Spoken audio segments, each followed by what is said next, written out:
And welcome back to the Radio Gamescast. As always, I'm your host, Ryan, and I'm joined by my lovely duo of co-hosts, Alex and Wyatt. Hello, hello. I have a face again.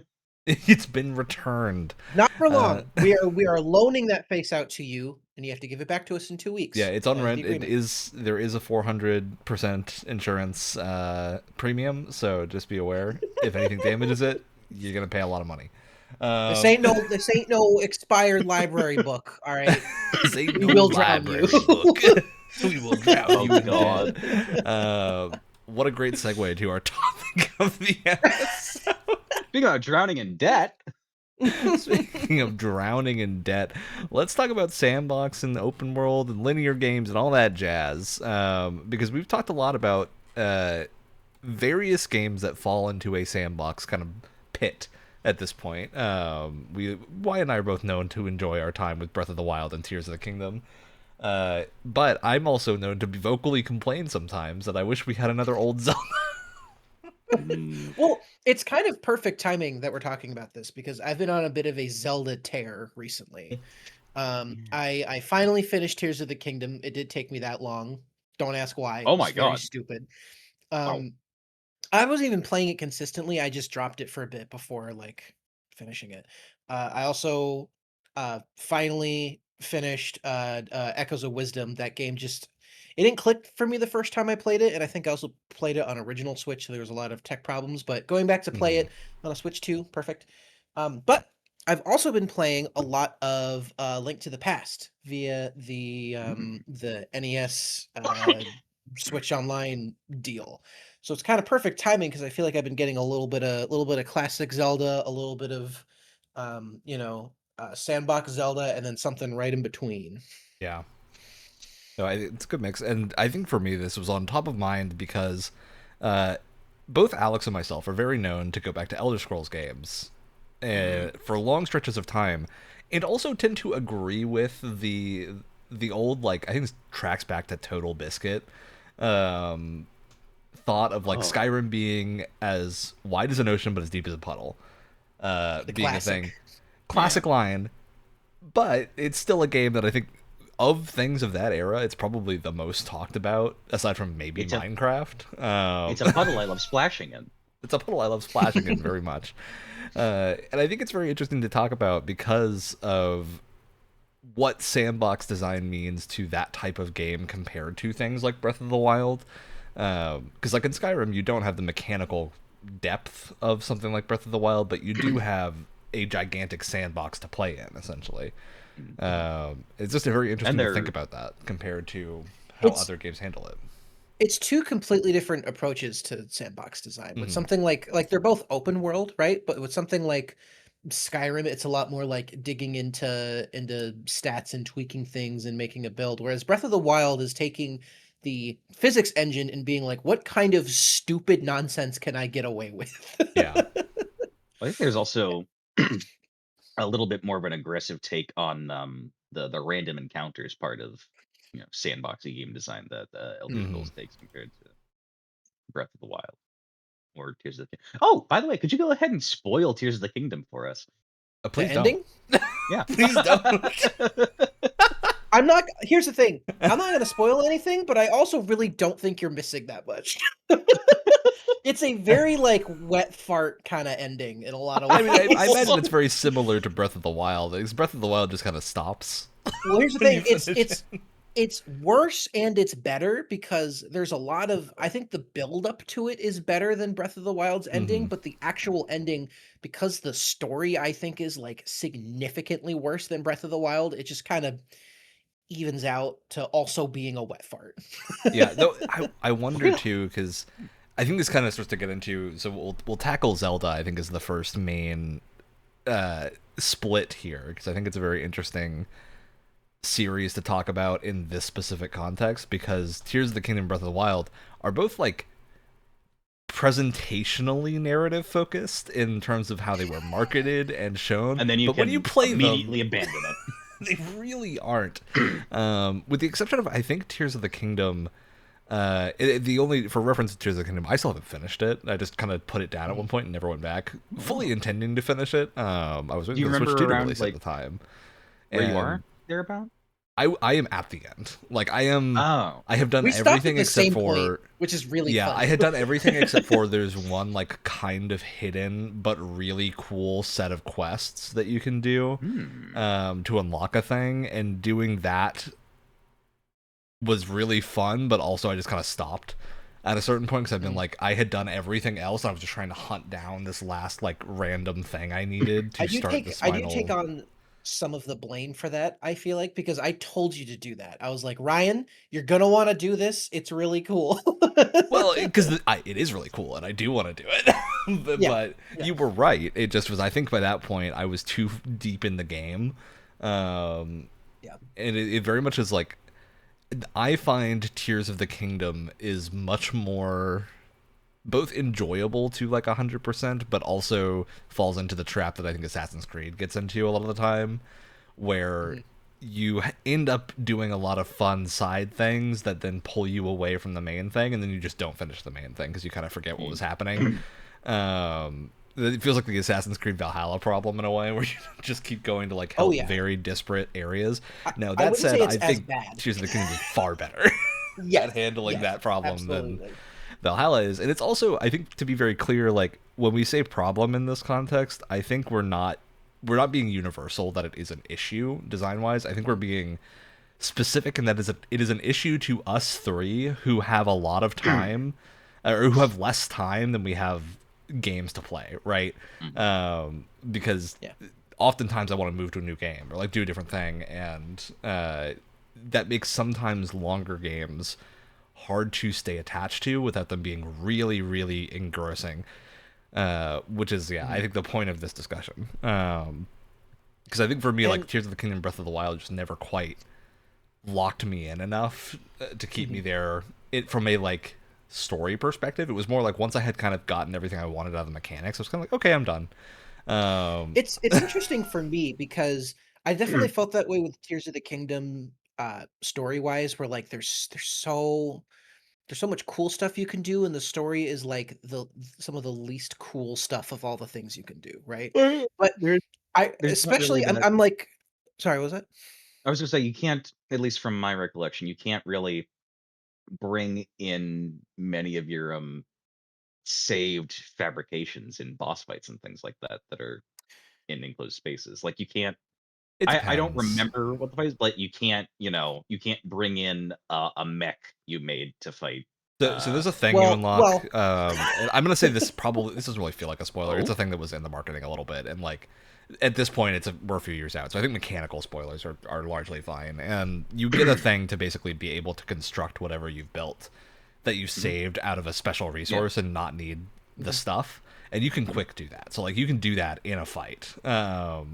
It just relies on you having a lot of a stashed resource that's kind of hard to come Yeah. by. So you don't want to just waste it, but it can be very helpful. Even though you have all the Zonai parts and it won't take it out for you, you have to take it out. Yeah, Listen, it's annoying. I It's annoying. There's little annoyances. Though fine. granted, I think those annoyances do serve a design purpose of making it so you can't just throw a mech at every boss. I mean, yes, but also those things exist to break the game to begin with. So part of me is Yeah, like, just go for it. You I can did already love. make flying death machines and take out like I the strongest Lionels in 2 seconds. Just I go think it for would it. have been amazing to be able to put. I because you can, because in you can absolutely do this in like open world like zone or area bosses. It would be great to put Ganondorf or one of the like in a dungeon bosses into the blender, as I Yeah, call it. I remember the blender. I think, and Um, you know what the funny thing is, during the final like boss fight, like Shocker, the final boss fight is Ganon. I don't think I'm gonna be. I I don't feel think I'm like gonna be shocked in nobody 2 seconds I expected think that, again. Wyatt. How dare you? I I Um, really enjoyed how cinematic it felt, that one. Well, it's interesting, right? I feel like Tears of the Kingdom tried more, but it fails harder than Breath of the Wild does. Because the Really? cool thing, yeah. Well, and first of all, I think part of that is it tries to adhere to Breath of the Wild's like story structure so much that it's not as interesting because it's really trying to force a square peg into a round hole type situation. it tries to have the like memories thing that the first game did, which can also just spoil the game for you. So you kind of figure out what's going on. I did do a lot of those out of order. Yeah, I did the hours. maybe worst one, I think, first, and fully found out the mystery. No. And reminder, let's not spoil things, just to keep. But my Tears point of the Kingdom is is, still a relatively recent game, so I don't want to be yeah. throwing But stuff out. But my point there is a the memory that is a story. huge spoiler, and you can just do Yeah. it to yourself first. Yeah. My point is like they tried harder, but they failed harder at the same time. Again, because they're trying to adhere to Breath of the Wild structure a little bit, but just because like there's so much repeated information that is just so unnecessary. And I get that like players can tackle things in different a different order, so that there's a need to kind of reiterate information if it's the first time you're seeing it. But there has to be some sort of background way to check for certain things, especially because it's all text. It's not like you're recording a bunch of Yeah. lines of dialogue. But it's and I've been thinking about this a lot too, where like I think when it first came out, I was like, oh, it's just better. But it's interesting. I feel like a lot of the atmosphere that Breath of the Wild had is lost in Tears of the Kingdom because you're spending so much time with this cool building mechanic, which is like so cool and kind of in a lot of ways kind of fits in really well with the kind of sandbox design that they have going in Breath of the Wild, but it loses so much atmosphere. It loses that like sense of adventure and mystery when you can just build a little fucking glider and just fly around Hyrule and it like doesn't matter anymore. Yeah. But what I thought was Well, so interesting. what is the sense of adventure that you feel like you're losing if you get like a more mobile ability or something like the ability to make You're vehicles to go I further? think you're forced to face the elements a lot more in Breath of the Wild, and I think that was the point, and that was so much of the design of that game was faced around like you're not just fighting enemies, you're fighting the world, and you're using that to its advantage. And I think there was a lot more struggle involved when you're not building like silly vehicles and stuff, which is great, and I think in its own way like it kind of creates its own identity. But if you're looking for like Legend of Zelda is the adventure series. Like when you think of an adventure game, you think of Zelda, right? And I feel like that I just feel like that vibe isn't there when you're spending half the time in menus pulling out Zonai devices to link them together like Legos, which again is fun, but I feel like it's also kind of taking away Well, I think it also that that kind a of gets little back to bit. the core of what this episode is, which is the whole like sandbox Mhm. thing. And Zelda as a series is really interesting because Zelda up until this point has generally not been a sandboxy series. It's usually a relatively linear. Sometimes you can pick like what dungeon to do first and stuff like that, but generally speaking, it is a linear adventure game. But Zelda's like best stuff tends to be on the sandboxy side, where you can get like, oh, Majora's Mask, where you have this really cool like time loop thing, where it is a sandbox and how you actually approach the problem within those 3 days, and then it resets, and then you have to like try to figure out more stuff and like piece together what's going on and solve the story and stuff like that. So they make a lot of really cool sandboxy games, but they often push really far in a direction that isn't the main direction. Like something I really like about Tears of the Kingdom compared to Breath of the Wild is the fact that Tears of the Kingdom has elemental dungeons. Even if they aren't necessarily the best Yes. pieces of content in the game, I think they're very thematically cool compared to the big like ancient Zonai or not Zonai, Sheikah divine beasts from Breath of the Wild. The same difference. Shit. Ancient technology. The divine beasts from the first game are guardian beasts. Which like Guardian Beast, great concept. Love the concept. They all look the same. It's kind of a problem compared to older Zelda games. So I think it gets really interesting because Tears of the Kingdom, like we talked about the narrative a bunch and how like both Breath of the Wild and Tears of the Kingdom have problems with presenting their narrative that are directly related to them going super sandboxy. I do think Tears of the Kingdom for me landed better more often than not because there were at least like perceivable quest lines in a way, like some series of things that string together where you can do like the research related stuff or you can go do the depths related stuff and like you actually have kind of a through line with whatever you're doing. and there are more characters present, so you have a bit more of a Mhm. like touchstone for each thing. Whereas Breath of the Wild was mostly, oh, you're alone. Uh, Well, but it makes you feel less focused, if that makes sense. Like Breath of the Wild feels Yeah. more consistent because of it just being Link alone for the most part. And I there, think the problem too is that I feel like um so much could have been learned from the issues that Breath of the Wild's type of storytelling has. Mhm. And I feel like one of the problems with Tears of the Kingdom is that they kind of adhere to it too much without really fixing a lot of those issues. So it's almost like I'm kind of willing to give them a pass in Breath of the Wild because they're trying something incredibly new, not just for that series, but for that studio in general, for Nintendo as a whole. But Tears of the Kingdom, however many years later, like you guys know better. You guys have learned a lot, and I feel like it doesn't really show, which I think makes it more frustrating. well, do you? Here's one of the other things. Do you think that like one of the things that could be taking away from the experience of discovery in the sandbox open world game is that absolutely not 100% is it just a copy and paste bit, but the fact that we are still essentially working with the same map that has been altered. Like there are still areas that Yeah. have been added to it. There's the sky islands that they stole from Crimson Desert. There Yeah, they stole from Crimson Desert. Yeah, there's absolutely.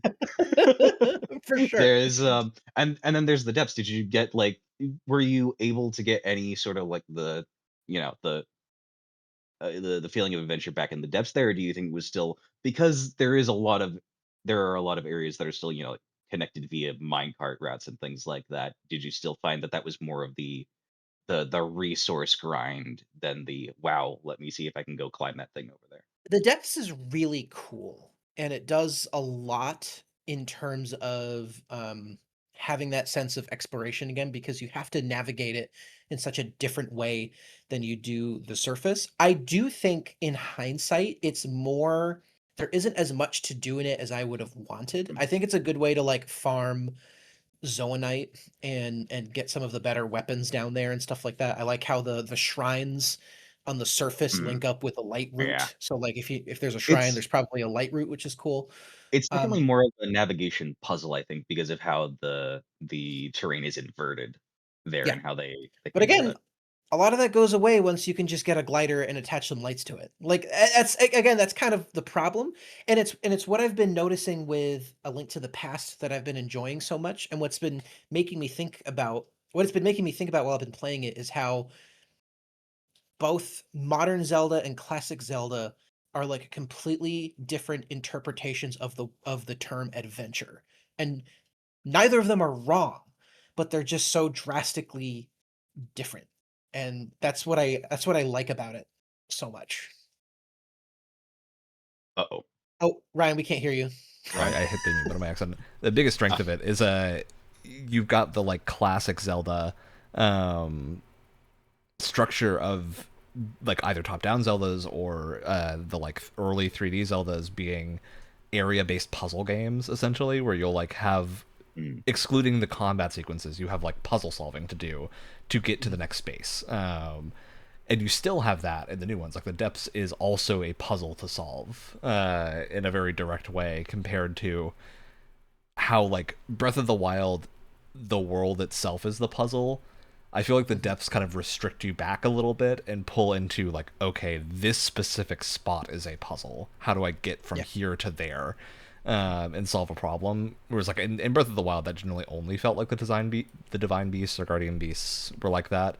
Um, but in Tears of the Kingdom, I think you have more spaces that feel like that, and so you get a bit more of that classic Zelda feeling compared to Breath of Mhm. the Wild. Yeah.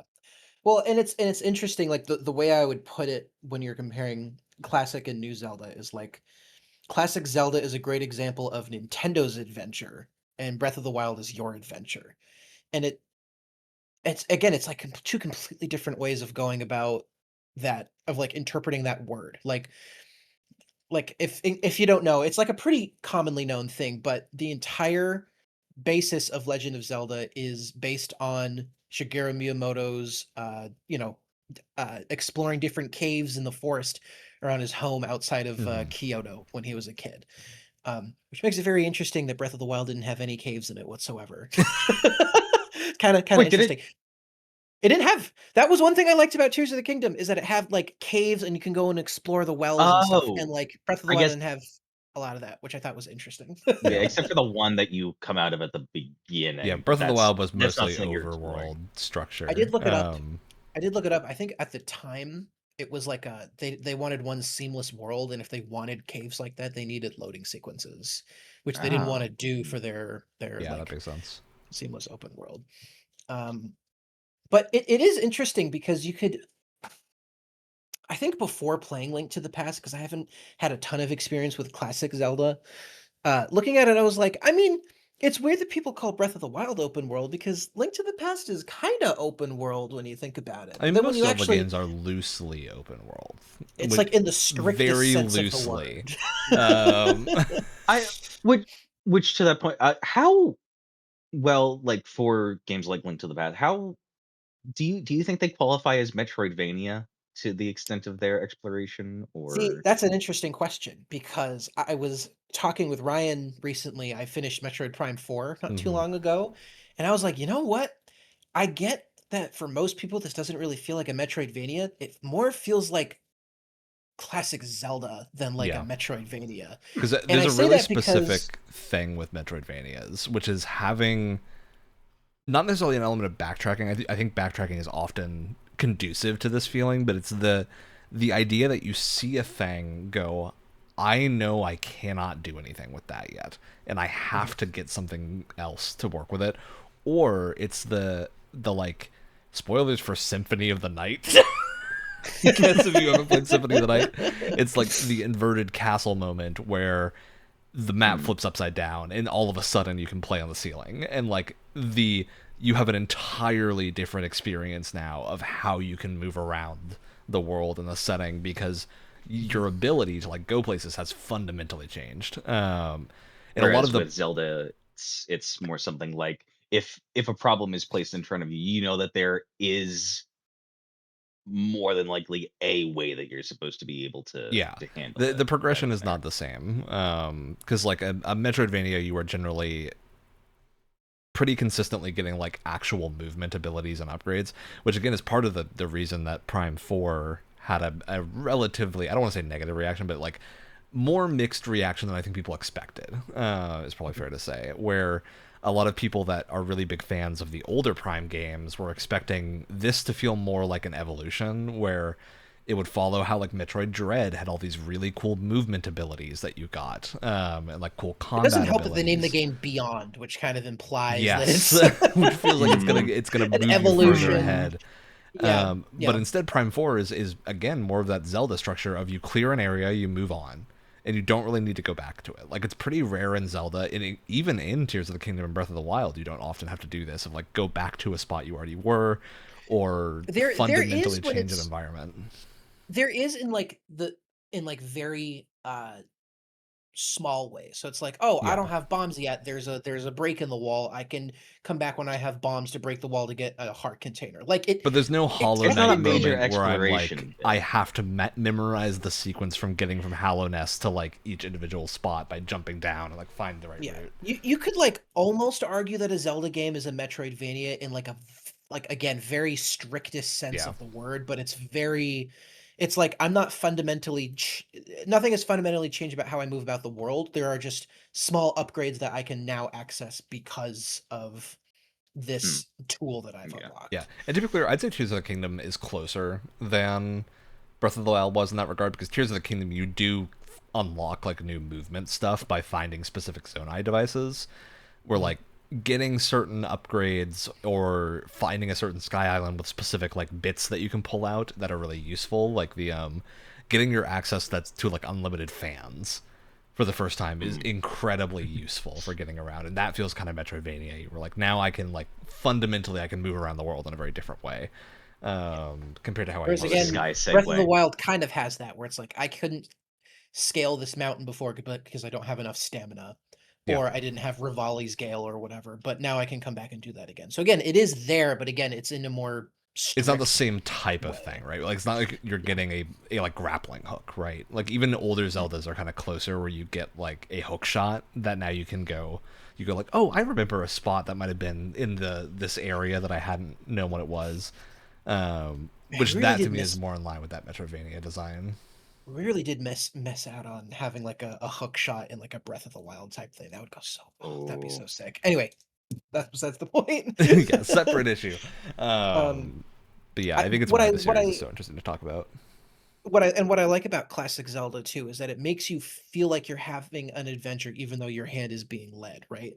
It comes back to that Mhm. like technically it's an open world, but it's more of a giant puzzle than anything else, but it's open enough to where it feels like you're heading to the next spot on your adventure rather than heading to the next Yeah. level. It's almost like there are levels in the game. They're all just placed very specifically next to each other to kind of give the impression of a world, which makes sense because at the time, especially with the first one, that's kind of all you could really accomplish Yeah. given the technical limitations at the time. So, where we are now kind of makes sense. Even if I think for a lot of people they went a little too far in the other direction. But That's it's what also what they haven't forgotten it. Like Echoes of Wisdom, I would say, is much more in the territory of that well, Metroidvania or like puzzle area design. and that's what I was about to bring up is that I feel like that's what makes Echoes so interesting because in a Hmm. lot of ways it is right in the middle. It is like it has a lot of that like sandboxy open stuff from Breath of the Wild, but it also has like fantastic dungeon design. It has clear goals of like, okay, you go here to unlock this, that where this thing can do this thing. But it again in the open world you can spawn all of these spirits that you can make a bed that's a bridge to get you over the trees and walk over the Yeah. trees and skip whole areas and stuff. So it has both, and I wonder if they're taking notes, if like that's the goal going forward, is like how can we bring the sandboxiness of like the open world from Tears and Breath, but also the fantastic dungeon design and more directed storytelling of like classic Zelda. And I feel like that's kind of the Hmm. if that's the blueprint going forward, I think it's a great place to start, because I think it makes both types of fans happy. Yeah, for sure. hmm. Um, yeah. All right, I'm gonna move us forward a little bit from Zelda because I think we got some other interesting things to talk about, and I want to talk a little bit about a series I think most of us have experience with, which is Assassin's Creed, because I think Assassin's Creed has a really Aha. big split here right around Origins. Assassin's Creed went from being a more like small scale, and Assassin's Creed has always been open world, like it's always had very open levels and design. Even if the first game is not like technically open world, it's very close to it. And then they moved in a direction that continued that, but at a certain point they went really big. And I think in that going really big, it begins to feel less like the classic sort of linear game that they were and more of a like checklist that you're doing.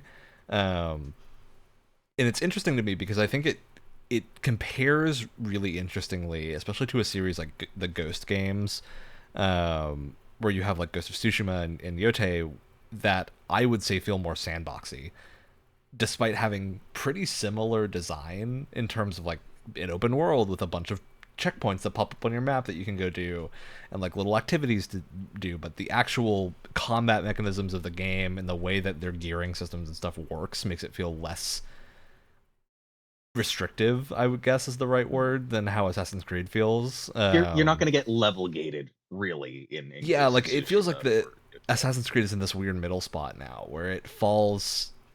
The story is still linear completely, but the actual functionality of the game is like trying to push you in this open exploration direction, and it's just not really working. Um, Well, it's Well, what's I think landed. the big problem that most people have acknowledged with and at least the first time I saw this was in Odyssey, but I think you guys have definitely talked about this for Valhalla is the distance between any type of point of interest yeah, or interaction. Yeah. this is You, Um, a big they one they because made I the think maps there's like big and a round and didn't fill them with anything. well, okay, so there's an interesting thing with this that also touches into the like Elder Scrolls stuff as well. Because I think that the Mm, next thing I want to talk about is Bethesda games. 'Cause I think Bethesda games are yeah. super interesting for this. But I forget who said this, but there's a big like design video that went around a while back that was like, oh, when in an open world you should see something like every 30 seconds or so, or like less than that, to keep the player's attention. But there's also like there's a flip side of that, which is if you throw too much stuff, it's now a huge issue. And it feels like Assassin's Creed has fallen on the side of too much stuff and then a bunch of nothing in between big piles of too much Mm, stuff. Where it's like a town has all this stuff that happens, but it's like, I'm going to chase a sea shanty. That's cool. But then you have one that's like, I'm going to chase a hair option that's for some reason fluttering from like a tower down the side, but the parkour is Well, really think about bad now, so it's not fun anymore. Ah, uh, just interesting things like that where I'm like, I feel like these things worked better in Assassin's Creed 2 and Black Flag than they did now. mm, Um, just because of how the game itself has kind of changed. Mhm. Yeah, it's very interesting to me. And I think what a lot of people have an issue with the more open with the more recent Assassin's Creed games is that because they want them to be these gigantic sprawling open worlds, the whole thing can't be like the whole thing can't be Rome or like tightly compact streets, Yeah, right? But that's really where Assassin's Creed shines is in that kind of like urban setting. You're running across rooftops, you're like moving between alleyways. In like Unity, you're like mm. climbing in through a window and then going out the other side of the building and stuff. Once you get outside of like a town and you're just kind of running around an open world, it yeah. loses so much of that identity. For me, It's I why the people issue is specifically when I can move my controller in a straight line and I just go the straight line, and there's nothing to stop me. Like Valhalla yeah, in particular, you kind of just climb whatever. So you'll just climb yeah. over a thing and keep going. uh, Whereas like in other games, like even Crimson Desert, which has a very similar, I would say, design ethos of you can kind of go in whatever direction you want until an enemy just stomps on your face and you die. Um, has the Breath of the Wild stamina system, so you're at least a little bit precluded from mm. going wherever. Whereas Assassin's Creed, at least most of the modern ones, have you just going in straight lines forever. No, I Whereas really need to I try kind of feel like Mirage. I am. This is gonna be controversial to say. I'm already ready for this, Uh-oh. but Oh dear God. I'm nostalgic for I think Assassin's Creed 3 parkour, Mm. because in 3 you had when you were moving in the bigger maps, you moved through the trees and had to like kind of pick a path between the tree branches to get to where you wanted to go without being on the ground. And so there was a little bit more like choice into it than just like Mhm. running in a straight line as far as possible. Whereas it feels like we've kind of What moved away from that. what setting was 3? That wasn't the Revolutionary War, was it? Yeah, that was the American early Revolution. Yeah. Oh, American. Yeah. They at least they had more open spaces, but they were trying to be more clever with like densely compacted Yeah, forests and which again stuff feels like like that. when we're talking about like sandbox and linear stuff, the term sandbox can be a little bit more wide, I think, than and linear can also be misleading. Where what at least I mean when I'm saying those is that a linear game is like I'm gonna do the parts of the game completely in order until I get to the end. Whereas like a Mhm. sandboxy game, you can kind of do whatever in the middle, and then it's kind of between start and end. Like Tears of the The way Kingdom and I Breath of the see Wild is it, structured. the way I see is that it's kind of like who's making the decisions. Like when I think of a linear game, I think these are the choices and these are the actions that the developers want me to do versus a mm. sandbox where it's like I get to decide what those actions are. Yeah, Is kind of the difference. And I games still can need to kind get of from a A lot to of games B. can I kind of can ride just the choose how line. I'm doing it compared So to the way that you guys are talking about doing choices like that, I guess that precludes, or what's the word for? It's I on the far edge of that. Is there something different? Is there some type of difference really between a linear and a story game? Because when I like the very like on the furthest end of the scale, when I think of linear games, real even with 4, I think of mm, Uncharted 4. Mm. It is that straight line where while you have like these tiny little, sometimes in the later games you have like these bigger open areas. It's still always towards one goal or something? Are we Yeah. still in the mind, like Well, for the I think games it that we've been depends, talking about 'cause tonight, it's there are multiple objectives there's then different in that types of case, or sandboxes, right? Because you can have the whole game can be a sandbox, which is kind of the territory that like Breath of the Wild and specific falls into, where Yeah. it's you start, you have a whole world, get to the end somehow, and it's kind I of mean, fully up to famously, you for the most part. famously, you can go and fight Ganon the second you leave Yeah, the with a Great stick. Plateau. Yeah. So With a stick in your underwear. Like, if that's what you want to do, go for it. do it. But there's also very like well known in design. We tend to refer to things in like a player loop as like a combat sandbox. If you're talking about Uncharted having like these levels laid out, you have a lot of environmental interactivity. So you've got a lot of ways you can interact with what's going on. The story still happens in a linear fashion, but you've got these sandbox moments in between, and that's super common for most things. Like Baldur's Gate, I think, is a great example of that, where Baldur's Gate 3 is a very linear game in terms of the story that happens. Like, you're always going to be doing point A to point B. You might have a different point B, depending on what route of the and story you can't you're really taking. go back to previous areas for story reasons. Yeah, there's like some limits, but like generally speaking, you are moving forward in a linear fashion in terms of the narrative happening. But there's a huge sandbox in the middle of all of these other side things to do. How you have your party handle it, like you can change everyone's character class to a different class, and then your party doesn't look at all like what the game presents you with, and that's a pretty deep combat sandbox to go play in. And so like, I think most people would not refer to Baldur's Gate 3 as a linear game, despite it very much narratively following a linear path. It is, you still have a ton of sandboxy stuff in between. You have to think of it as like, it's not one or the other. It's, you have to think of linearity and sandbox as like values, right? Yeah. So like they're not the always example, opposed. yeah. So like the thing I'm thinking of, like going back to Naughty Dog for a second, I would say that Last of Us 2 is a linear game, but it does have a fairly significant combat Yeah. sandbox. Like there's there's a point A and a point B in an area, but there's missable safes. There's multiple ways to get in and out of each building. You can take out enemies in whatever way you want with whatever weapons you want. You can grab all these resources to like craft different things. So there is still a fairly significant sandbox there, but it is still within the context of a linear game. Again, it's values and not one or the other.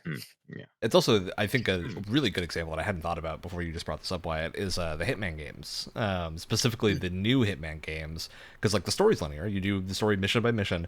Every mission is a complete sandbox. Like, it's very Dishonored. Forgot that technically had a story. Yeah, I mean, it's got a story that I would say is generally pretty good. And you can do it in a, if you choose to follow all the mission stories and do like the preset kind of routes, you get a pretty cinematic story over the course of the games by engineering all these crazy situations. But you can also just run in with a pistol and walk up and shoot your target in every level and then walk out. Dressed in a clown suit. Should you do that? I don't know. If you think it's fun, sure. That's the beauty of a sandbox. Some people will find that point fun, of the sandbox. and some people won't. And it's all about tailoring it to exactly how you want. And the great thing about how Hitman is designed is they have like that story is a linear experience, but when you then unlock the newer modes they have, like the I forget the specific name for it, it's like the free mode or something, where Elusive Target? No, not Elusive Targets. Elusive Targets are a good example though, because those are sandbox missions generally. But the mode that's their roguelike mode. So you start up in a mansion, you have to build up your supplies. You start with no gear. You're deploying completely like naked aside from your suit into missions. And so you then have to find stuff in the mission and use that to eliminate a target that's chosen randomly. And so you have like a really cool sequence of things where you build up gear over a mission, almost like Extraction style in a way, where you get back with your gear, can move it to the next mission, and you have to like pick levels and targets you think you're capable of doing. But it's generally really fun because they produce scenarios that you can't get in the main levels, because targets have like set paths and are generally meant to be able to be isolated so that you can deal with them. But like, I remember playing this mode and finding just like my first target I had was someone that always was walking around with two other people in a massively crowded like dance floor. And so there was no way to get that target to just be alone. So I had to like get really scrappy and basically use a bunch of stuff and throwing things around to distract everyone nearby, and then like knock them out, run out a window, and then in the like brief 30-second window of the other people being distracted, get to somewhere where I could like do the mission without getting caught. And so you end up with a really, really unique method of doing that, because it also gives you challenges, like finish it with this thing, or like knock them out in a toilet or something, like all sorts of interesting little wrinkles that will force you to play in a not a specific way, but you need to figure out how to get to the end point without revealing yourself. And the mode is really fun because of the sandbox of Hitman being as good as it is. I need to play some Hitman again. Yeah, it's very, very good. But I think if you're looking at the older Hitman games, they still have that sandbox style. Then they went linear for like 2 games, and people really didn't like it. Oh my god, Hitman Absolution. Yeah. I think Absolution is an okay video game, but a bad Hitman game is just what I'd say. Hey, look, you fight battle nuns in it. You do fight battle nuns. It's really funny.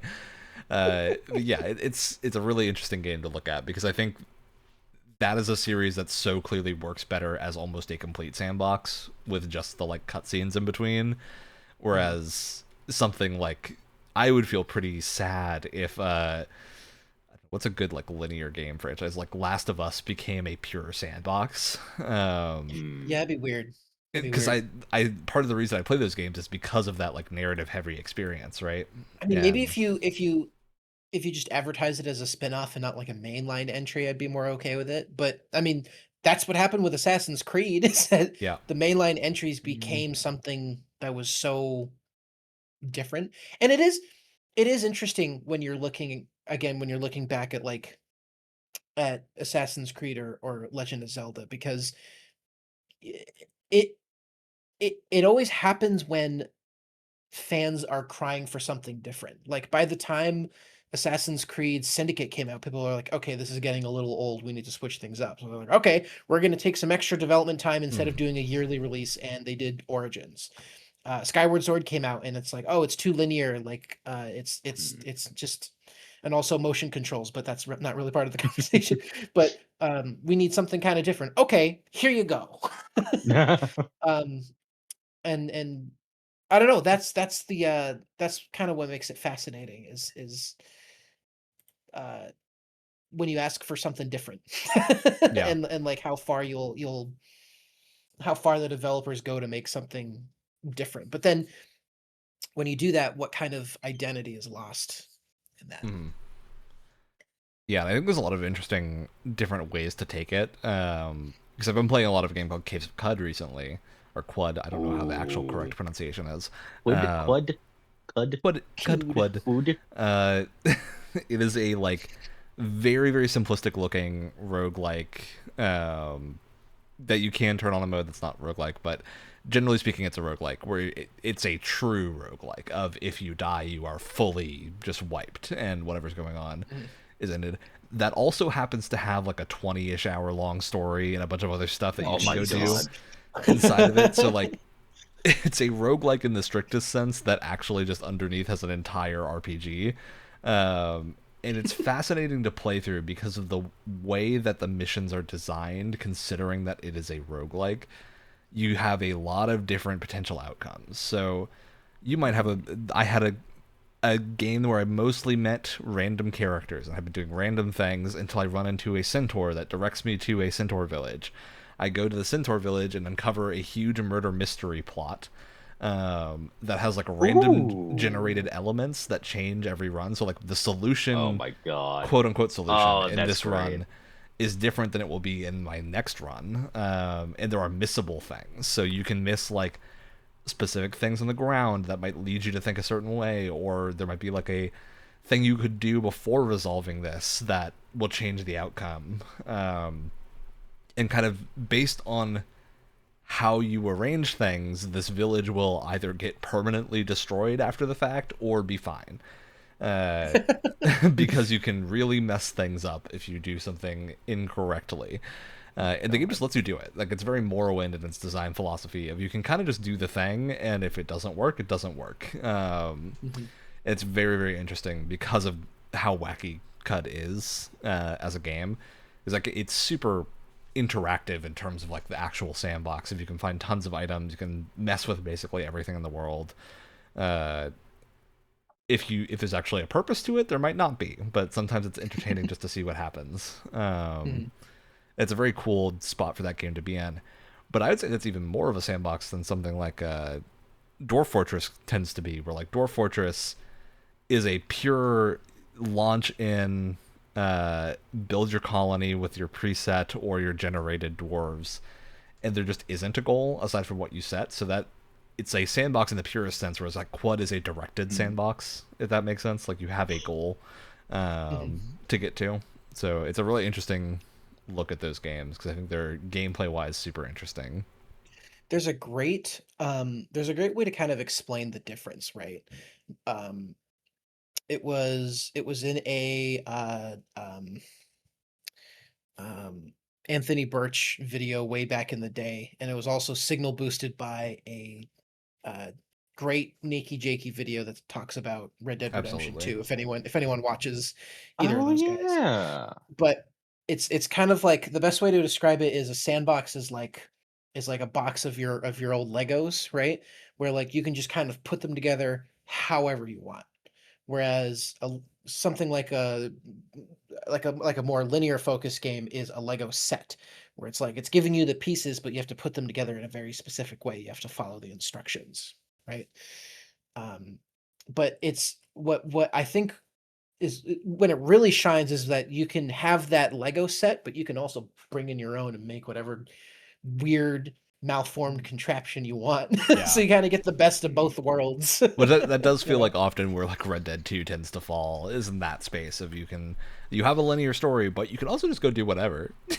Yeah. And have fun doing that. The problem is that while I maintain that these two things are values, they can clash with each other at times. We talked about it a little bit with Zelda, but it's the reason I haven't finished Red Dead 2 is it just took too long. I kind of was having too much fun doing sandbox stuff that I never actually finished the main story. Well, it also becomes and again, you don't have to. If you haven't seen that video about Red Dead Redemption 2 by Nakey Jakey, great video, but it kind of becomes that problem of like the open world may be this sort of like sandboxy type thing. You have a lot of choice in how you want to express yourself, but then the missions in those games is like ride on a horse with a guy and talk for 5 minutes and then stand behind one boulder and shoot people, and like that's all you can do. Or like if you want to you have to sneak into this building, there's one specific way you have to take it, and so it can be kind of this like whiplash of like having this sandbox and then it all of a sudden really just restricts you to and there's also the what was it, the Cuba section? What island were they?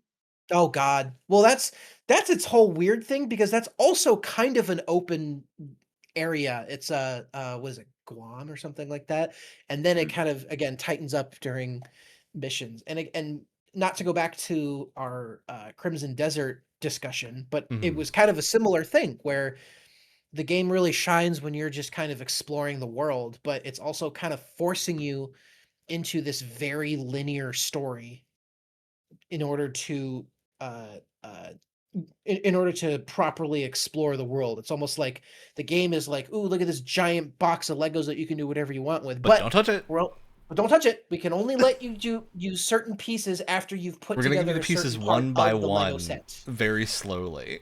It's like if you do 3 steps in the Lego set that you have over there, we'll give you like a handful of the some Legos red bricks from to the go Lego make a fireball. So it's always such a shame when those two things clash, because like when again I feel like Last of Us is a good example of like it opens up just enough to give you those sandbox elements, but then tightens back up when it needs to, and it's really well paced in that way. But then you have other times where those two elements just kind of clash into each other, and it can really fuck up your day. I think it's really interesting to talk about because it feels like Crimson Desert is kind of the latest oddball example, because I think that game is very sandboxy in terms of how it plays and the things that you can do. but the actual design of the game very much breaks apart if you start to go in random directions. Like, I found a really cool castle the other day. It was a very cool castle. It looked like there was a spider thing in here, so I explored the whole thing, and there was nothing there except for like a bunch of instructions of how to start this crazy machine. So I followed the instructions to start the crazy machine, and it didn't do anything. And I was like, what's going on? So I ended up looking it up and learning that, oh, I can't actually do this until I'm doing the mission that's in this area, which is a side mission from a specific faction. So Yeah. you keep running into these points where it's like, oh, this is a cool thing I can do. Like, I would have rathered it was just like, don't go here. Like, just don't explore yet. Maybe lock it with a specific key that you need or something. Yeah, it feels really odd for that to happen in a game where you ostensibly seem to be able to explore as much as you want, but keep running into things that you can't actually do yet because you need to be doing a side quest or something that you don't have access to. So That's why I it's a stopped really playing. interesting one. I just got kind of sick of that sort of stuff. Yeah, I'm still like playing it loosely, but it's going to be a little while, and I think it's also Crimson Desert. It's really fun, but I do think if you wait 6 months, it's going to be way more fun.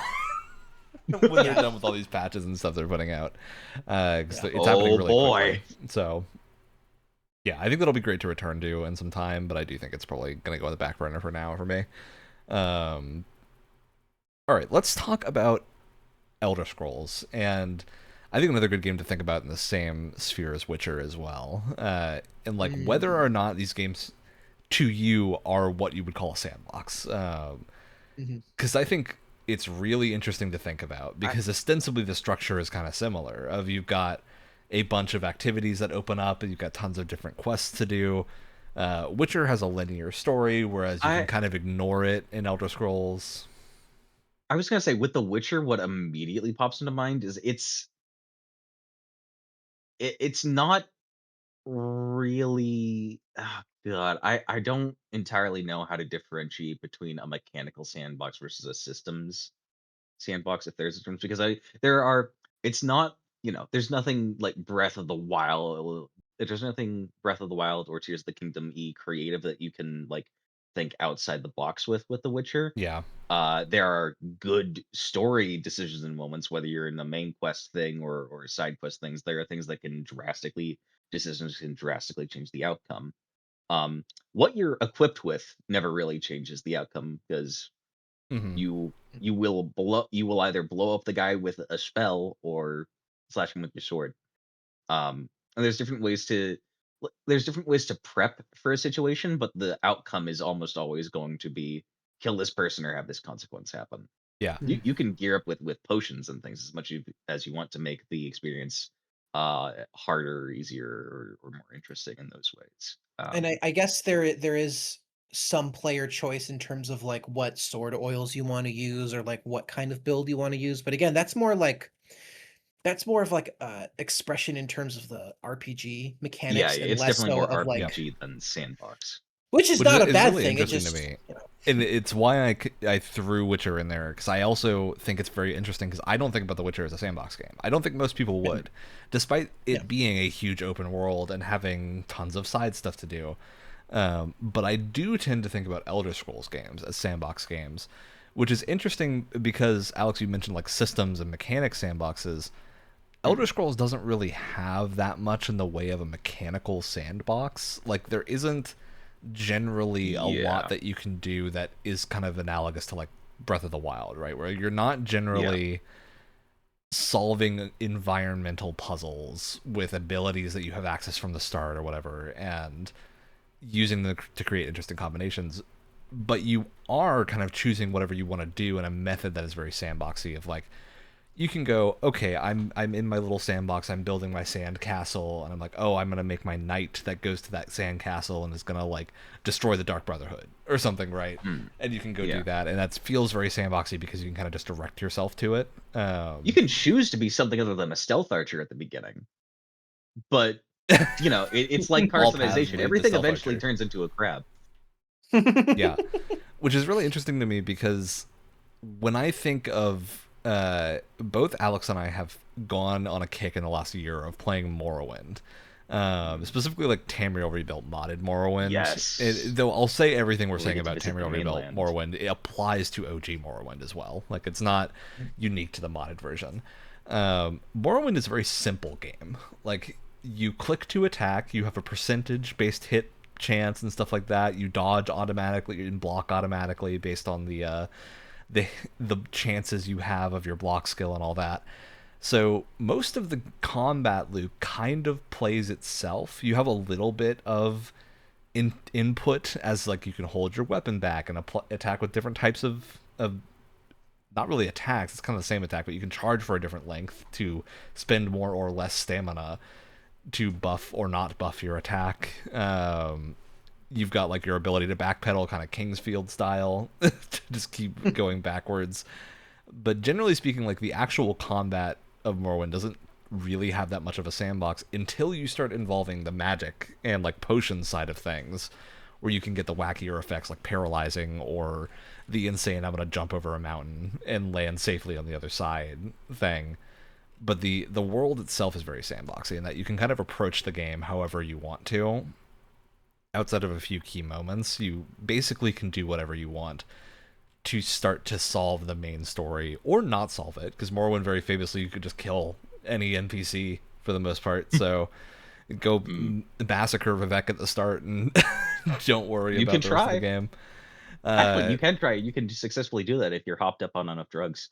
Yeah, if you smash enough You can kill a god. you might be able to kill God. So I think you know, it's really interesting, and it makes it it makes it feel like a sandbox in a very different way, where it's a much more like player choice in terms of how I want my character to feel and what actions I want to take are the sandboxy things I can do, where like I can go pledge to a different faction and it's going to give me a different experience.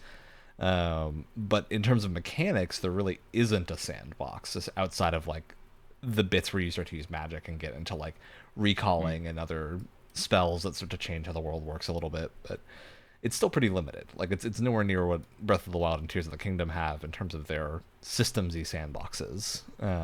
But it's still very compelling. So it's really interesting to think about. Yeah, Elder Scrolls has always been a series to me that has that sandboxy feel, despite not mechanically being one, for the most part. Well, it's what makes a Bethesda RPG so unique is, first of all, the perspective, because you don't get a whole lot of first-person RPGs. But also it's like it has its own very unique sprinkling of sandbox elements that, again, you don't get in a whole lot of RPGs. Yeah. So I think it's just fascinating. It's a very interesting series to look at with it. All right. There's also another game that was on this list that I think is really interesting to talk about. And we're all I think we've all had some solid experience with this one, which is Minecraft. The ultimate sandbox game, I think, to a lot of people, because there is no goal, generally speaking, especially I think we're all dating ourselves a little bit in that we remember the beta days of Minecraft. Oh, God, Elder Dragon who? Elder Dragon what now? The end? That didn't exist. What is that? I'm just trying to find diamonds. God, the original dirt block texture was so simple. Wow. The OG dirt blocks. It's very interesting because Minecraft took the world by storm, I would say, despite having a very simple set of mechanics, but being a sandbox that you can kind of do whatever you want to and by building things.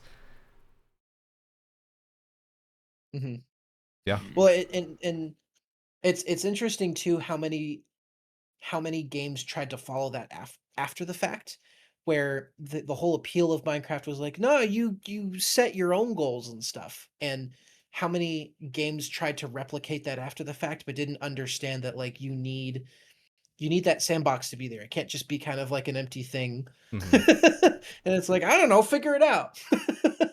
Yeah.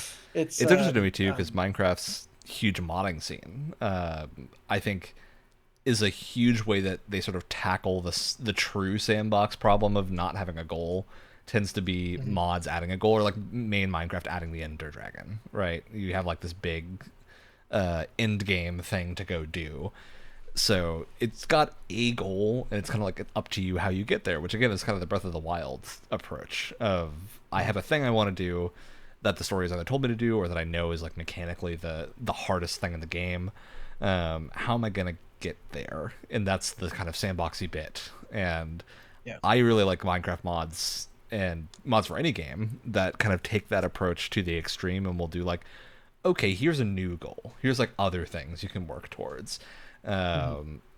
And you get some really creative stuff out of that. Like there used to be, I'm sure this mod probably still exists. I think it was called like Ars Magica or something. It was, you had a Minecraft mod that added like thaumaturgy and alchemy to the game. Oh. And you'd okay. like, I believe it was based off of like inspired by Full Metal Alchemist at the time, and was like you would go in and create these magic circles to be able to transmute materials and do a bunch of stuff, and there were like special end game things you could trigger through all of that. There's the mods that add automation and are kind of encouraging you to now like build these huge structures that can strip mine the earth or create a city on their own.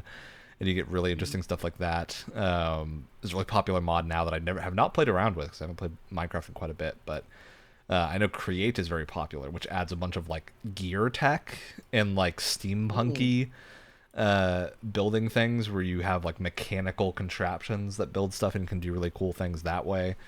I think you end up with a lot of really fun stuff through those that add like a goal to work towards, but not prescribe how you do it. Yeah, I think is a good spot for those games to live in. I do think having something like the end in Minecraft was really important to add because there's a lot of people like I was talking about my brother picked up a Switch not too long ago and he was like, "Oh, what game should I get for it?" And we were again bringing it back to Zelda talking about Breath of the Wild and he was like, "Well, if you know, you can make your own goals, but if the end goal in something like Minecraft is I can do a thing but better now, does that really feel like you've accomplished something if you're Yeah. still doing the same thing?" Where Hmm. it's looking at it simply, and I would say that this is less of an issue, but looking at it very simply, it's like, oh, I have a stone pickaxe. I want to find iron so I can make an iron pickaxe, only to then end up doing the same thing again. And it's easier to do that thing, but it does feel like you're kind of in this endless loop of like I have a goal, but what does it really change at the end of the day? Yeah, what's Which actually happening? yeah, which I think isn't a problem for some people, but I think having I think it was really again really smart to have the end because it's a goal that people can work towards if you're like that where like you need something more tangible than just I can do this thing better now. Yeah. But also completely you can completely avoid it for people who don't care about that. Yeah, just don't want to engage. And I think it's really, really interesting. I think it's a very cool spot for the game to be on.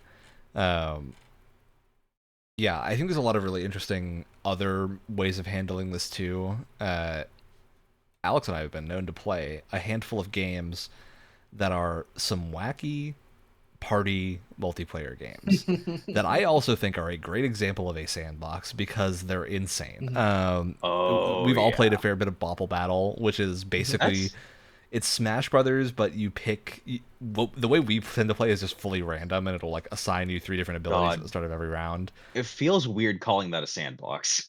But like fundamentally, it is a like platform fighter with sandbox abilities where you get a bunch of random stuff that interacts with the game as you're playing it, and some of it's straightforward like a bow and arrow that shoots and you can shoot an arrow at something. Some of it's really wacky like a black hole that deletes platforms and can only be used one time. Or being able to mine straight through with like a drill or something. Yeah. Oh yeah. Or become a platform. Like you have these insane abilities that feel very sandboxy, and then you kind of have to figure out how to get to the end goal of winning the round through those abilities. You can have an ability that stops time, and then also no offensive abilities. Yeah, and if you stop the time, what are you going to do? You can't really do anything. And if we're talking about, you know, sandbox party games, I don't know if it gets much more sandbox than Ultimate Chicken Horse, because not only does it facilitate a sandbox, one could argue you're making the fucking sandbox. That's how open it gets. You have a box of sand and you've got to throw it at the wall to make a level. And then also in your friend's eyes. Yep. And it will backfire and it will blow in your face. Yeah, it's really That one interesting because works I think like those are great spots for party games to be in, specifically, is to have this like insane, almost competitive cooperation. Because like Bopple often is purely competitive, but sometimes you'll be like, oh, I have no abilities, so you guys should take care of each other, and then the other people will just destroy themselves before you even do anything, and you'll just win by default. And yeah. that's great. It's got if we're talking about like Ultimate Chicken Horse, you all want to finish the level. So like you want it to be completable, but you might just make it too hard by accident. And Yeah. then nobody And can that's do what it. the little delete bombs are for. Yeah, that's what the bombs are for. And then if you misplace the bomb, oops, you might have just gotten rid of the platform and now nobody can do it at all. And you need another round. Which is a really fun spot to be in. Yeah. And then Alex, I've also been playing one called Rounds, which is fascinating because Rounds Yes. is a 1v1 like platform fighter essentially as well, where you've got a little dude with a revolver and you got to go jump around these platforms and kill the other little dude with a revolver. But every round, the loser gets to pick a buff to their weapon that can do really wacky things. So, like the first round, Alex and I were playing a bit before the podcast today. I took a thing that made my bullets bounce a lot. The problem with your bullets bouncing a lot is you can shoot yourself by accident. And if you're Yeah. not good at bouncing correctly, you'll hit yourself more often than not. And that Oh, yeah. causes some problems, which is really funny. When you shoot and then forget about the wall and it bounces and hits you. It's also got things like homing bullets, where that sounds great, right? Because they're going to home to the nearest target that is in their line of fire. But if you bounce your homing Until bullet by it's you. accident and it's pointed at you, it's going to home on you. And not the other person because you're the nearest target. And just lots of interesting things like that take it from a like regular game to being very ridiculous and having a very cool I like combat sandbox. I think that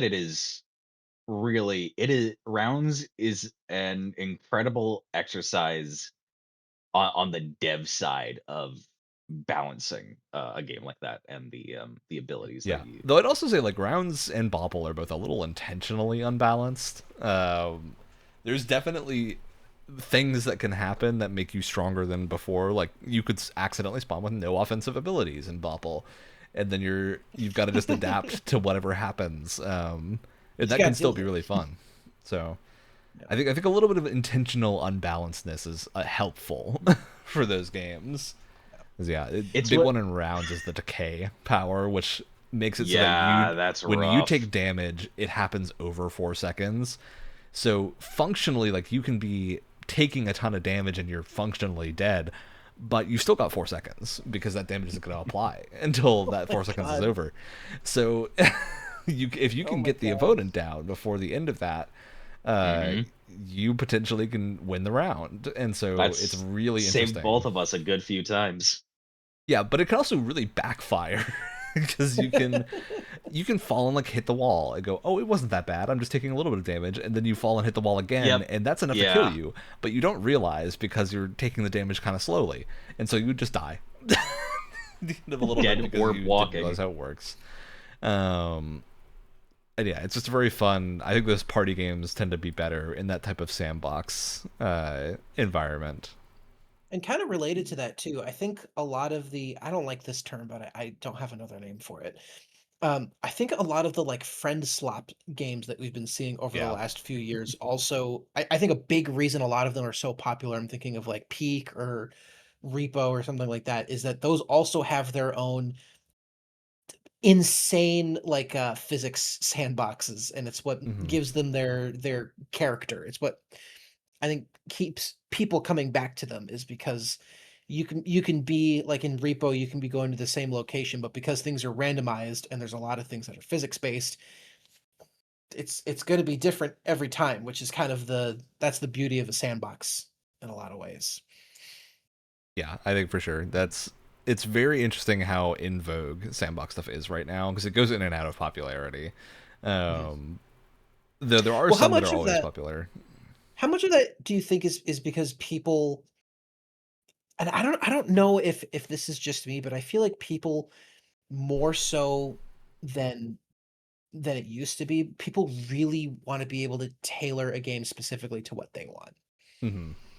And I it's almost like not that people are rejecting linear games, but I feel like there's a lot more interest in trying to break a game into the type of experience that you want, which is why sandbox games are more Mm. popular than they used to be. If that makes sense. Yeah, because you can kind of adjust whatever you want. Um, yeah, I think it's really interesting to think about. There's also tons of sandbox games that are like, I think Fortnite and Roblox, I think, are the two kind of falling into this territory right now. Of Mhm. you've got essentially a built game like the Battle Royale mode or something, or Roblox having like the popular modes, but you also have a full like creative toolkit to do your own things, and that's really interesting because you get wacky like user made stuff. Mario Maker Yeah, the as Mario Maker well. style thing where you get some really interesting stuff through that, and I think especially for folks that are not in a position to be buying a new game all the time, right? Like younger people, like people still in school, you're probably not going to have money to spend on games very often, or you're getting through gifts or something else. And so, if you're getting a game, it's probably you're gonna want it to last a long time, and a sandbox game can last a really long time. And like in the case of Roblox and Fortnite, they're free, so you can kind of play it however long you want, but you might not get that shiny cosmetic unless you bump out your $5. So Mhm. I think it's very interesting to see like how popular those are compared to other things. Plus, you have to think about it from a developer's perspective. If you have a game that has a robust sandbox, people are going to be talking about it for a much longer period of time because people are still discovering what you can do with it. Like people are still Yeah. like information goes so quickly now. There are games that have come out this year that people don't talk about anymore because it's like, it's in the Mm. content cycle and it's out. But people are going to be talking about Crimson Desert for a while because Yeah, of it's the really crazy interesting that way sandbox. because like yeah, Crimson Desert's got a long tail, a big combat sandbox.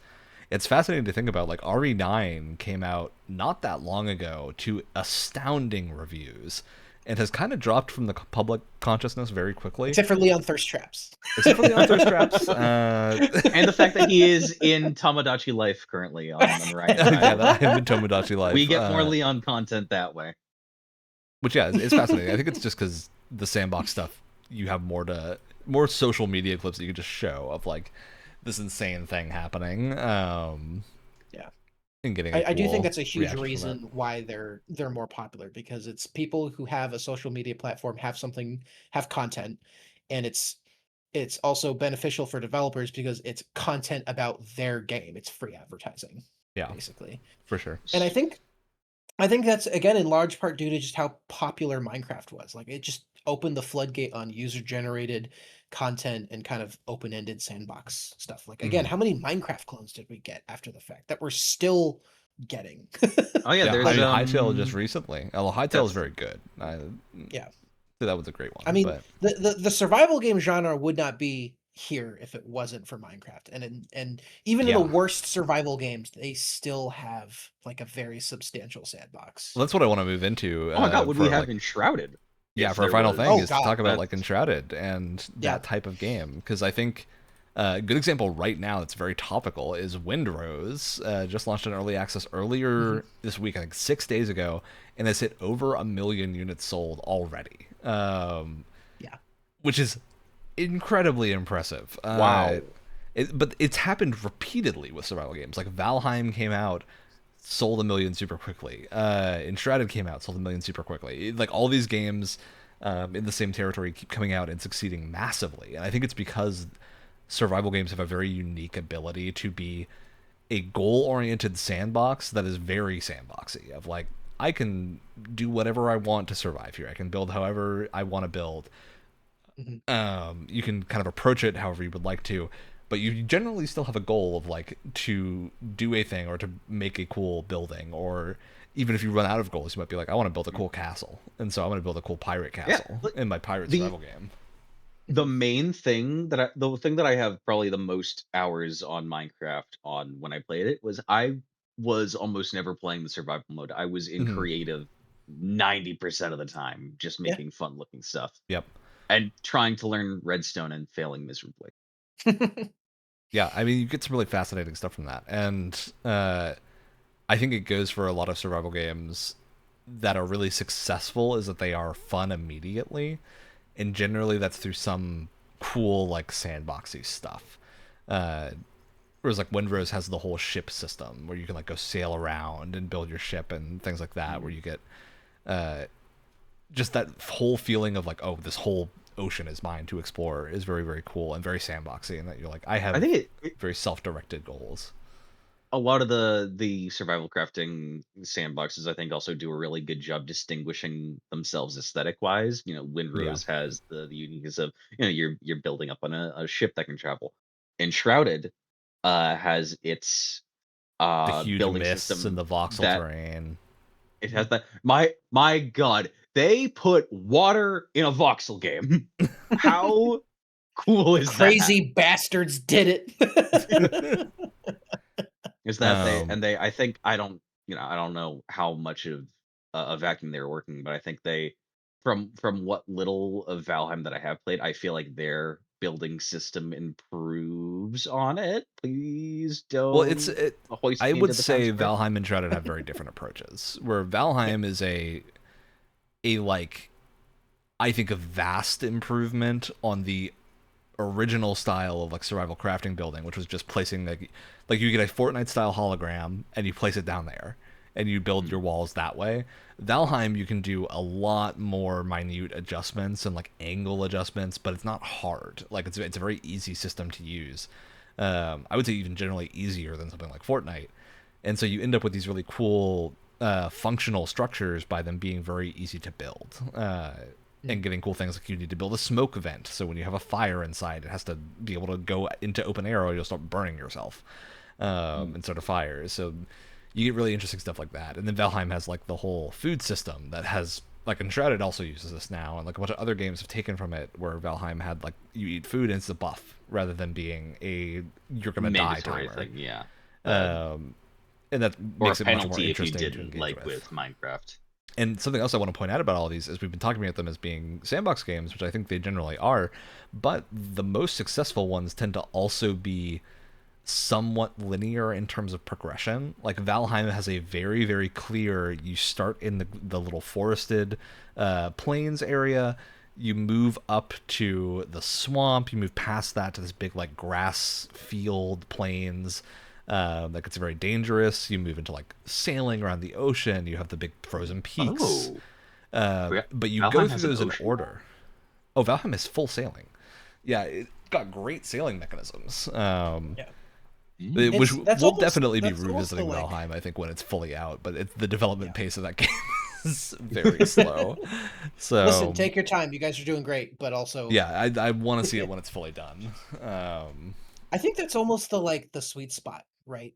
Is like if you're looking at both ends of the extreme, right? You have a sandbox game, but you have just enough linear guardrails to kind of keep focus before yeah, it just becomes and I think later Zelda games kind of have this problem where like you just get lost in the amount of freedom that you have and you kind of lose Mm. the adventure part of it because there's almost too much choice in a way. Um and then and again on the other end of the spectrum, a linear game with like just enough kind of sandbox to keep replays interesting and to have that water cooler talk. Like perfect example, I mentioned Last of Us 2, but Halo is a great yeah. example of like a linear game with just the right amount of like sandbox spice in it.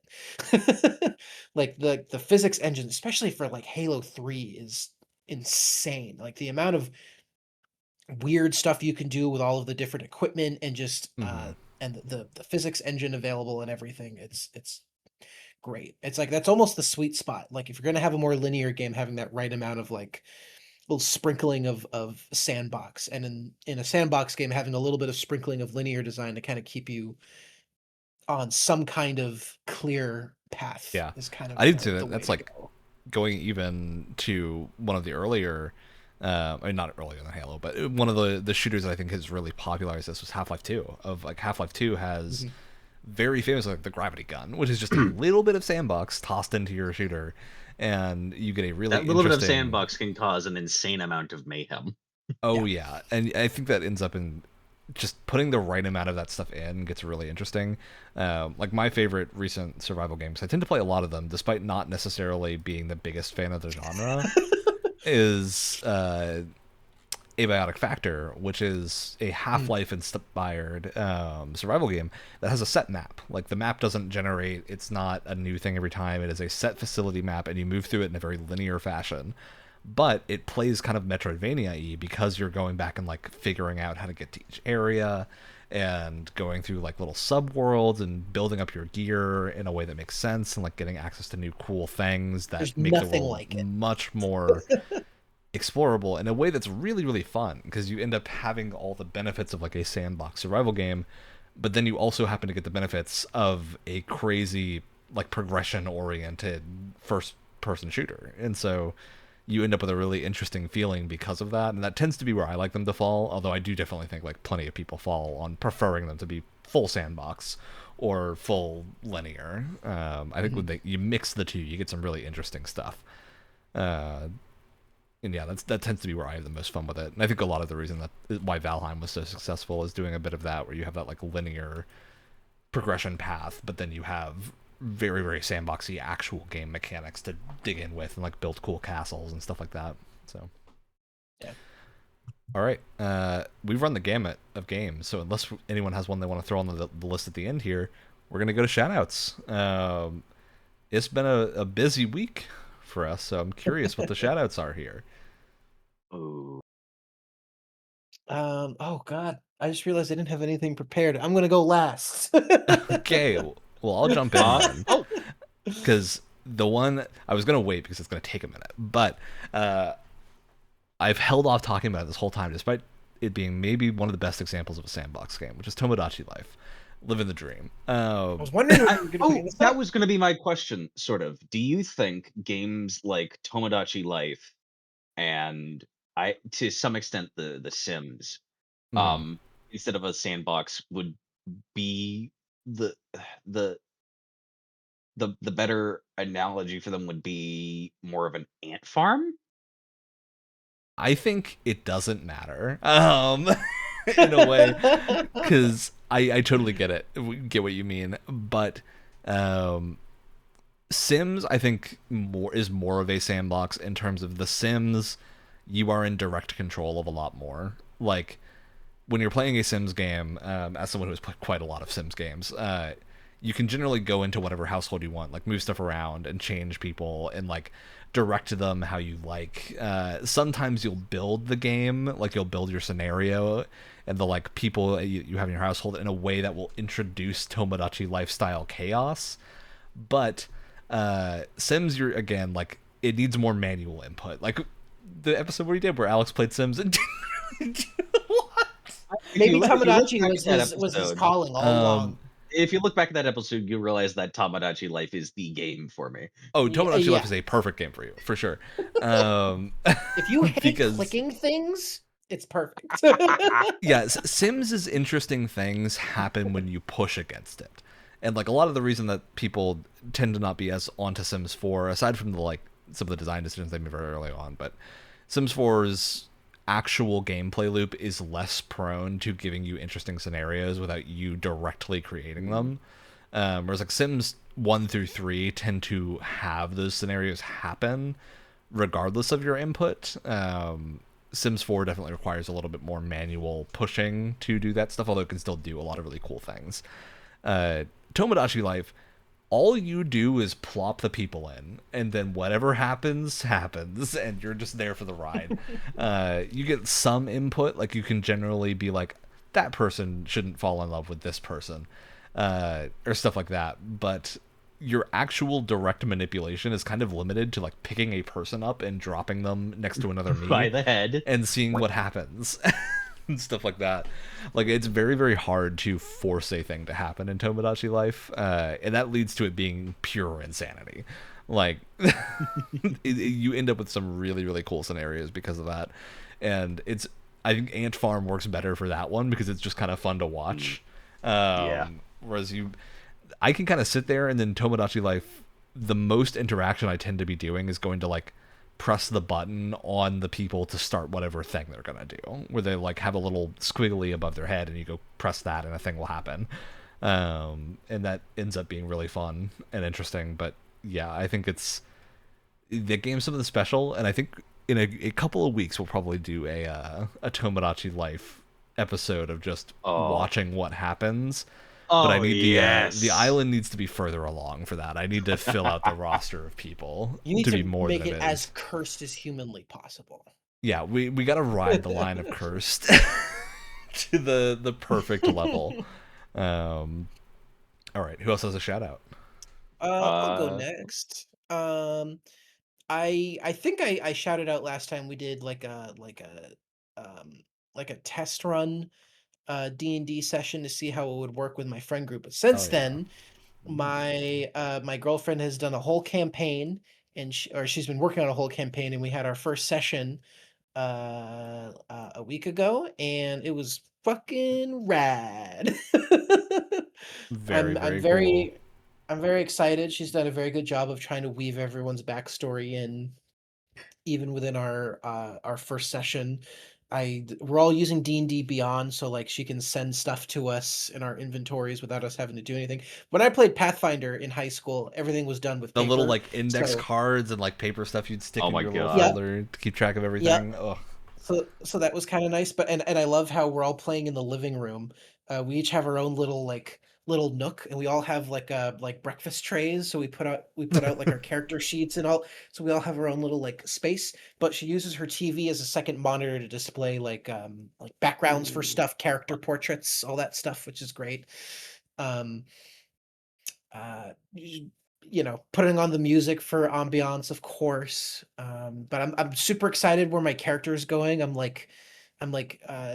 demonically attached to this sword that's kind of like the One Ring from Lord of the Rings, and it's like it just wants me to kill people, and it's like whispering in my ear. I have to make like Constitution saving throws to like try and resist bringing it out and like killing people with it. I'm so excited.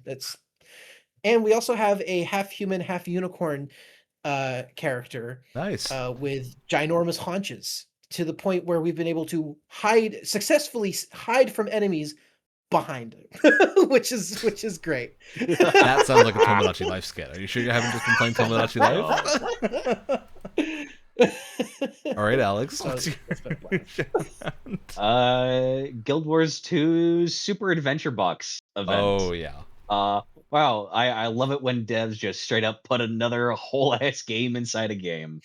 That is It's an very entirely crazy. different genre too. We get a little voxel adventure game that has incredibly hard bosses sometimes. Yeah, hard bosses and jumping puzzles that reach insanity. Fuck that giant frog. We played Frogger yesterday, and by Frogger I mean we did a level of Super Adventure Box in Guild Wars 2. It's really funky, but you get cool pixel weapons, so yeah, it's very cool. All right, well, that's the show. As always, we'll catch you next week with some giggles, gaffs, and maybe laughs. Is that a thing? I don't know, maybe. I don't know. Is that what we're going Are for? we a comedy podcast now? Do the people who watch us, do they really laugh at us that much? That's a great question. Maybe they should laugh At at or us